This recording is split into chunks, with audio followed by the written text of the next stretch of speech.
Olá, tudo bem com você? Aqui é o meu lugar, que é o seu lugar de desenvolvimento e aprendizagem. Meu nome é Ilma Kelly e a ideia aqui é fazer com que você se interesse pelos estudos, despertar a sua curiosidade para novos conhecimentos também e compartilhar cada vez mais conhecimento.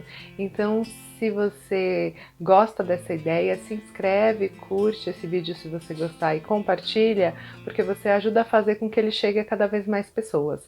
E a ideia hoje é trazer esse livro aqui para a gente conversar um pouquinho sobre ele, Flores para Algernon. E a proposta que eu tenho para a gente refletir hoje é um pouquinho diferente do que eu tenho visto nas resenhas que a gente acessa a respeito desse livro. Na verdade, eu quero pensar aqui sobre práticas inclusivas e também sobre a educação com apego, disciplina positiva, coisas nesse sentido que nós temos visto hoje em dia. Para quem exerce a maternidade, para quem exerce a parentalidade, já deve ter ouvido falar nesses termos, e quem é da área de educação com certeza já estudou sobre práticas inclusivas. E o que esse livro tem a ver com tudo isso? Bom, primeiro, ele é um livro de ficção científica, e aí a gente vai ver aqui a história de um rapaz que tem uma deficiência intelectual, né? Então ele tem ali uma situação que é explicada na história, depois eu coloco a descrição exatamente do diagnóstico que ele tem. E aí ele tem uma característica de ser uma pessoa bem inocente, bem pura, com um processo de desenvolvimento e aprendizagem um pouco dificultoso. Então a gente vai ver ali, até nas primeiras páginas, é um romance epistolar, então são cartas que ele escreve durante todo o processo pelo qual ele passa. A gente vai ver nas primeiras páginas que a escrita dele, ela é uma escrita toda, entre aspas aqui, defeituosa. Então tá faltando ali toda uma noção de sintaxe, erros ortográficos gravíssimos, ausência total de pontuação. Então a gente se depara com uma história que nos apresenta uma escrita totalmente dificultosa, até na leitura, assim, a gente fica um pouquinho estagnado nas primeiras páginas, porque é difícil da gente ler com todos esses erros que se apresentam aqui. E aí ele vai contando que ele vai passar por uma experiência, essa experiência vai fazer com que ele adquira uma maior inteligência, então ele vai passar por uma cirurgia, e essa cirurgia pretende fazer com que o QI dele fique aumentado. E aí, primeiro eles fazem essa experiência com um ratinho, e aí esse ratinho vai apresentar resultados muito positivos no primeiro momento, e aí eles vão fazer com que essa experiência possa ser aplicada também em seres humanos, e aí eles escolhem o Charlie para passar por essa experiência. E aí depois que ele passa da cirurgia, a gente vai vendo a evolução dele nesse processo, e aí até a escrita vai mudando, e a gente vai vendo a noção também que ele adquire em relação ao mundo, porque num primeiro momento a gente vê um Charlie que ele é totalmente alheio à maldade humana, então ele não reconhece todas as práticas maldosas que fazem com ele. Ele acha graça, ele acha que as pessoas elas estão rindo porque elas gostam dele, não estão rindo dele, das atitudes que ele tem. E aí dá até uma angústia quando a gente se depara com isso, porque aí a gente percebe até que ponto vai a maldade humana. E aí, falando disso, até que ponto vai a maldade humana, a gente se surpreende muito aqui com a situação e com a relação que ele tem com a mãe dele. E aí por isso que eu falei, né, da prática da disciplina positiva e da criação com apego no começo do vídeo.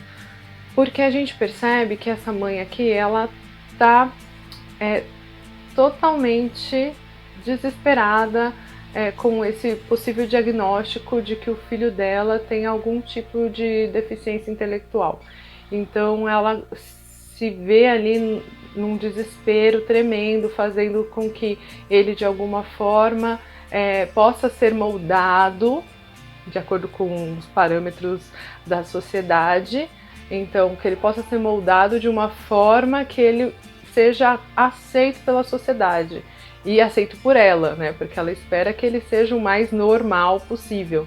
Então ela vai para médicos, ela começa a questionar os professores, então ela não concorda com o diagnóstico que os professores dão para ela fala que o filho dela é normal, e aí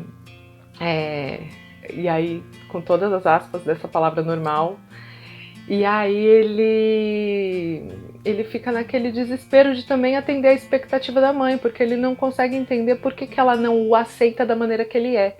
E aí ela não consegue essa aceitação. E a gente vê ali que essa relação entre a mãe e o filho, se ela tivesse se constituído de uma maneira diferente, talvez o Charlie não tivesse todo esse anseio de adquirir uma inteligência que ele nem sabe para que serve.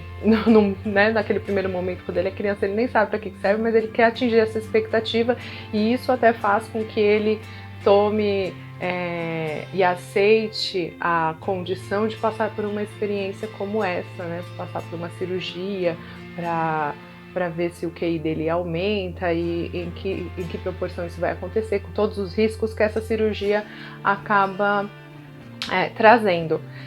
E aí a gente fica bastante incomodado com essa relação da mãe. Depois, sem entrar em muitos detalhes, porque senão eu vou acabar dando vários spoilers, mas ela acaba mudando ali a postura dela, então ela, no primeiro momento, quer que o filho dela, né, fique cada vez mais perto da normalidade, do que ela considera normal, do que a sociedade considera normal, e depois, num segundo momento, ela acaba abrindo mão de tudo isso, de uma maneira bem triste. Bom, aí isso você vai saber quando ler a história. E aí eu falo desses parâmetros da sociedade para falar das práticas inclusivas. As práticas inclusivas, quando a gente vai pensar num contexto de escola, elas pressupõem que todas as pessoas devem estar inseridas no mesmo contexto social. E a dificuldade disso, na verdade, ela está em romper com os estigmas que são criados, com os estereótipos que são criados e com o preconceito que está enraizado na sociedade. E a gente vê as práticas ali que são estabelecidas com o Charlie diante da sociedade, com as pessoas que se envolvem com ele, cheias desses estereótipos, desses estigmas e desses preconceitos enraizados. Então, a gente vê que, na verdade, as práticas inclusivas elas não conseguem caminhar de uma maneira mais fluida, justamente porque esse preconceito está muito enraizado. Então, a aceitação das pessoas ela é muito difícil de acontecer. Então, a gente percebe isso no livro e a gente percebe até o grau de maldade que as pessoas têm, especialmente em relação à inocência que se apresenta nesse personagem, no Charlie. Ele tem aquela inocência e depois a gente percebe que quando ele vai adquirindo o QI, quanto maior a inteligência dele, maior é a noção de maldade que ele tem. Então, aquela passagem bíblica que fala quanto maior o conhecimento, maior o enfado, a gente consegue perceber aqui, porque quanto maior o conhecimento o Charlie adquire, maior é o enfado e a tristeza e o inconformismo dele diante do mundo. Então ele passa de um extremo a outro. Então, enquanto deficiente intelectual ali, ele também é rejeitado pela sociedade, ele não tem a inclusão total na sociedade, e depois, quando ele passa para um QI altíssimo, ele também percebe que ele não consegue se inserir na sociedade. Então os dois extremos são sempre muito difíceis diante de uma sociedade que tem esse preconceito tão enraizado. Então eu gostaria de pensar sobre isso com você, ainda mais hoje que a gente vê que as práticas inclusivas têm sido colocadas em xeque. Então a gente tem visto alguns programas, algumas políticas públicas que querem voltar com o ensino exclusivo, ou seja, com escolas exclusivas para pessoas que têm deficiência, pessoas com deficiência. E aí a gente se depara com um livro como esse, que faz a gente refletir sobre tudo isso, refletir sobre essas práticas, refletir sobre essa concepção do diferente e diante do que é o normal da sociedade. Então, vamos pensar um pouquinho sobre isso, vamos ler esse livro que vale muito a pena. Tem outros detalhes dele aqui inseridos também que estão para além dessa esfera das práticas inclusivas e da criação com apego, que é diferente do que a mãe dele pratica, na verdade. Então vale muito a leitura, é uma leitura super enriquecedora. É isso que eu tenho para hoje, então um grande beijo para você e até a próxima.